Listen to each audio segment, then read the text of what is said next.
কি কৰিব লাগে তো জানাই এডাল টাকন লৈ কি মাৰি দিবা খুব হৈ যাব শেষ দোকানত 2 টকাৰ আমি মেচ আৰু এটা আপোনালোকক কথা কওঁ আপোনালোকে প্ৰশ্ন কৰিব পাৰে যে দাদা আপোনাৰ চশমা পাতৰ গ্লাছ খান কিয় নাই আপোনালোকক কম যে আপোনালোকক সুধিয়াৰ পাছত মই কম যে এটা চকুৰে মই ভালকে দেখা পাওঁ আৰু এটা চকুৰে দেখা নাপাওঁ যিটো চকুৰে মই দেখা পাওঁ ভালদৰে সেইটো চকুত মই কিয়নো গ্লাছ খান ৰাখো এই বুলি মই গ্লাছ খান মই ভাঙি লৈছো বুজিছেনে আৰু আপোনালোকক মই কওঁ যে মই কেতিয়াও জোৰকে গাড়ী নচলাও কিয়নো মই 3 ইঞ্চি বাটাম যদি কেতিয়াবা মই ৰাস্তাৰে যাই থাকোতে ডাঙৰ গাড়ী এখন আহি যায় বতাহত মই কৰবাত মোচা খাই পৰ বুলি ভয় লাগে বুজিছেনে আৰু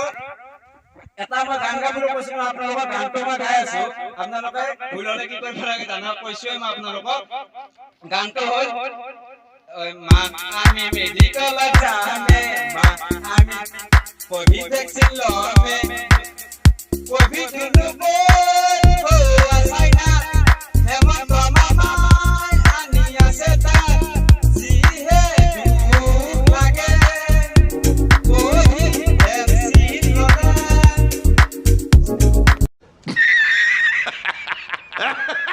আপোনালোকে যদি মোৰ ভিডিওটো চালে তেতিয়া হলে লাইক শেয়াৰ সাবস্ক্ৰাইব কৰিব নাপাহৰিব এগুলো কৰিলে মোৰ ভাল লাগে কিয়নো ভিডিওগুলো বহুত কষ্ট বনোৱা হয় আপোনালোকে কেতিয়াও নাপাহৰিব লাইক শেয়াৰ সাবস্ক্ৰাইব কৰিবলৈ আৰু সাইডত থকা ঘণ্টিটো দবাই দিব তেতিয়া হলে মই